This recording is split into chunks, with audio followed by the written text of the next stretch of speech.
Oi pessoal, vocês já pensaram em como somos sortudos? Vivemos numa época incrível em que as prateleiras estão cheias de uma variedade de produtos e todo mundo mesmo pode encontrar alguma guloseima do seu gosto. Poucas pessoas sabem, no entanto, que muitos produtos conhecidos e amados escondem muitos segredos. E não estamos falando de sua composição, mas do porquê e para quem eles foram originalmente criados. Por exemplo, o espaguete em lata da empresa Franco-American, popular nos anos 80, embora tenha sido do mesmo jeito desde o começo, ainda levanta questões sobre a história de sua criação. Bem, como alguém teve a ideia de colocar uma porção pronta de macarrão em uma lata? E o passado alcoólico da Coca-Cola, os bifes com características medicinais ou o cereal que deixa todo mundo mais gentil? Curioso para saber? Então vamos lá.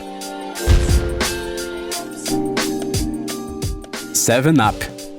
É um pouco difícil de acreditar, mas o primeiro produto do qual falaremos hoje celebrará daqui a 9 anos o seu 100º aniversário do dia que foi preparado pela primeira vez. A companhia The Howry Corporation, fundada por Charles Laper Grigg em 1920, inicialmente era especializada na produção de bebidas com sabor de laranja. No entanto, no mercado já havia uma famosa marca de refrigerante de laranja e, portanto, para que as vendas fossem um sucesso, era necessário criar algo novo. Então, em 1929, o Charles teve a ideia de criar uma bebida refrescante com sabor de limão e limão. O produto resultante não parecia com nenhuma outra bebida e rapidamente ganhou popularidade. Só que há quase 100 anos, ela ainda não se chamava 7-Up, mas sim Bib Label Lithiated Lemon Lime Soda. Ele só passou a ter seu nome atual em 1936. E agora é hora de contar o segredo principal. A bebida era muito popular não só por causa do seu sabor diferente. A verdade é que inicialmente a 7-Up tinha citrato de lítio na composição. Hoje em dia, os médicos usam esse estabilizador de humor para tratar episódios maníacos e distúrbios bipolares. Antes, as pessoas acreditavam que o lítio dissolvia os uratos no corpo humano, que são a causa de um grande número de doenças. Por esse motivo, o citrato de lítio era um suplemento bastante usado. Então, a 7-Up, ou melhor, sua antecessora, era tipo uma bebida curativa. A substância foi removida da composição apenas em 1948, após o seu uso nos Estados Unidos ter sido banido.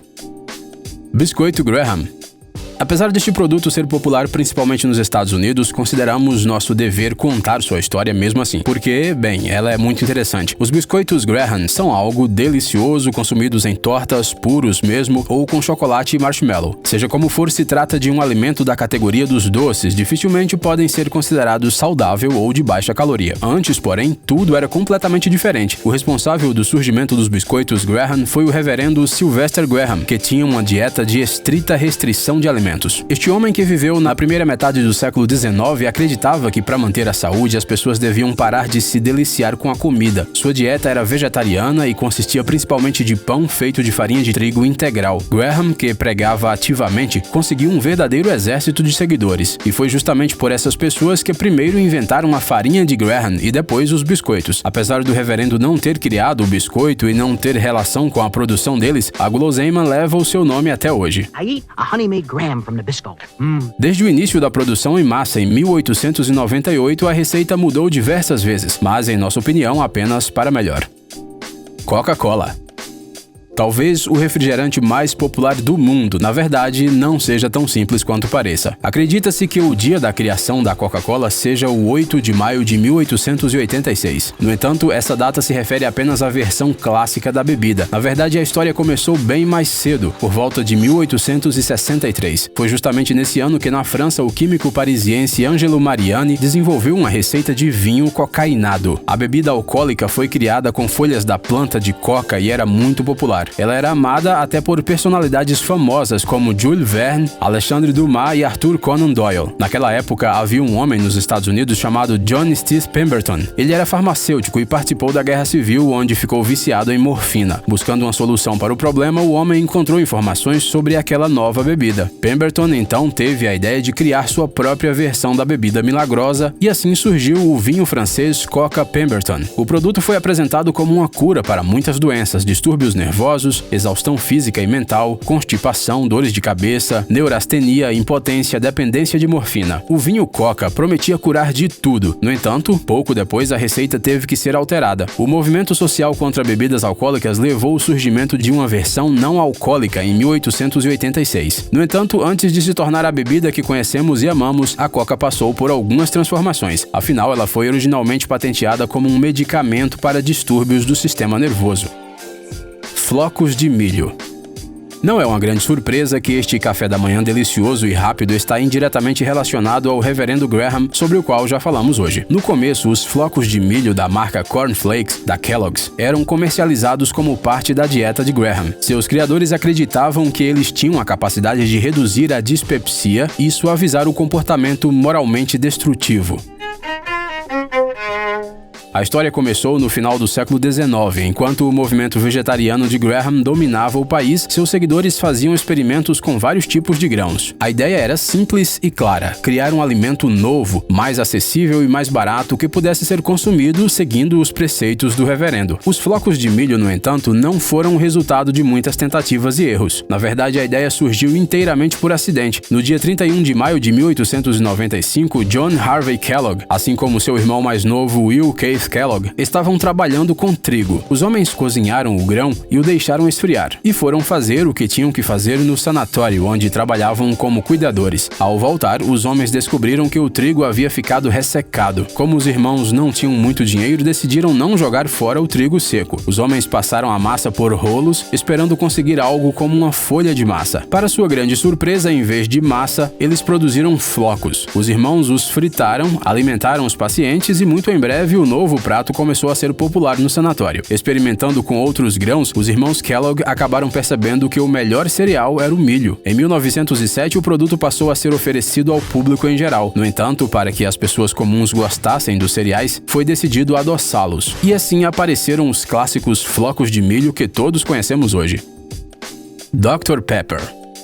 Este já é o terceiro refrigerante de hoje, mas o que podemos fazer se as bebidas que são populares hoje em dia não foram criadas originalmente para saciar sua sede? Apesar de ser a Coca-Cola que ocupa a posição de liderança em popularidade no mundo, ela apareceu no mercado ao mesmo tempo que o Dr. Pepper. E nessa história, o personagem principal também é um farmacêutico, desta vez um morador de Waco, no Texas, chamado Charles Alderton. Em 1885, quando o homem criou a bebida, ele decidiu vendê-la em farmácias como um medicamento. Nos primeiros anúncios havia umas promessas bem sérias, do tipo: o Dr. Pepper melhora a digestão, enche de força, deixa as pessoas mais animadas e com mais energia. Era como uma bebida tônica. Claro que era tudo mentira. No entanto, devido à grande quantidade de açúcar na composição, as pessoas realmente sentiram uma pequena explosão de energia.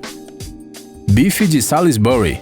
Se você passear pelo mercado e se deparar com o bife de Salisbury no departamento de produtos pré-prontos, saiba que há muito tempo ele era seriamente considerado um remédio para muitas doenças. Se considera que o criador deste prato delicioso foi o médico americano James Salisbury. Durante a Guerra Civil nos Estados Unidos, este homem trabalhou como médico militar. Foi então que ele descobriu que a diarreia, da qual sofriam muitos soldados, podia ser combatida com uma dieta especial: café, bife magro picado e nada mais. Um pouco mais tarde, o homem se tornou um defensor da alimentação saudável e das dietas rigorosas, mas o conceito de saudável dele era bem peculiar. Salisbury acreditava que os humanos eram predadores. Não é por acaso que temos na nossa boca dentes incisivos que parecem presas. O médico também acreditava que os vegetais e os alimentos ricos em amido eram justamente a causa da maioria das doenças. Então, ele teve a ideia de criar o bife de Salisbury. Ele era feito com carne moída temperada com cebolas e outros temperos. O porpetone resultante era frito ou cozido e servido com molho gravy. A partir de 1888, Salisbury começou a promover seu prato como um caminho para a boa saúde e a longevidade. Ele sugeria comê-lo 3 vezes ao dia com bastante água e assim limpar o sistema digestivo.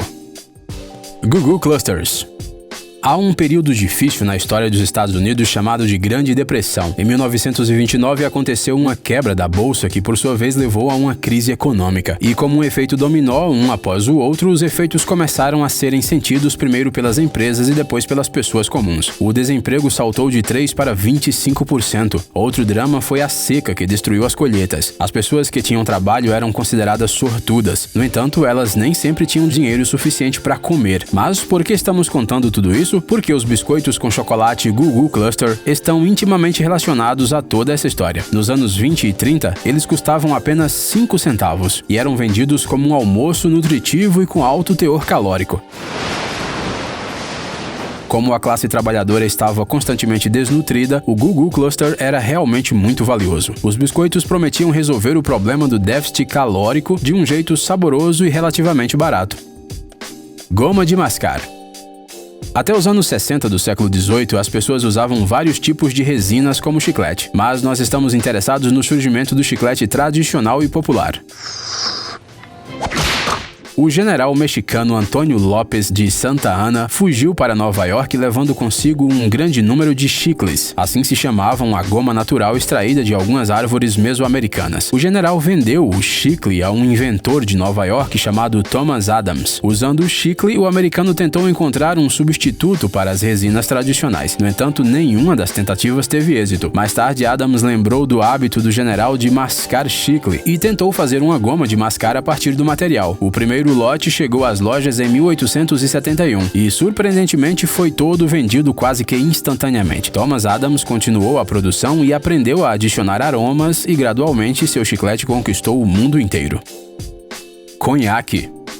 A história desta bebida forte está intimamente ligada à história do vinho. Isso porque no século XVII, os comerciantes transportavam vinho de uma maneira incomum. Antes do transporte, o excesso de água era removido da bebida. Assim, o volume diminuía, é claro. Isso fazia com que, primeiro, ele ficasse mais fácil de transportar e, segundo, os impostos comerciais fossem reduzidos. Devolver o vinho ao seu estado original era algo feito de maneira muito simples. Bastava devolver a água anteriormente extraída. Os comerciantes fizeram isso por algum tempo, até que um dia as coisas mudaram. Alguém experimentou o vinho concentrado e percebeu que após o transporte em um barril de madeira, ele ficava muito mais saboroso do que o vinho inicial. Foi basicamente assim que o conhaque apareceu. Desde então, o vinho de uva passou a ser destilado não para o transporte, mas para produzir essa bebida forte. A história do conhaque, no entanto, tem outro capítulo. Ele foi obtido pela primeira vez na França em 1313. Naquela época, ele era muito usado exclusivamente como medicamento. Os médicos o chamavam de água da vida.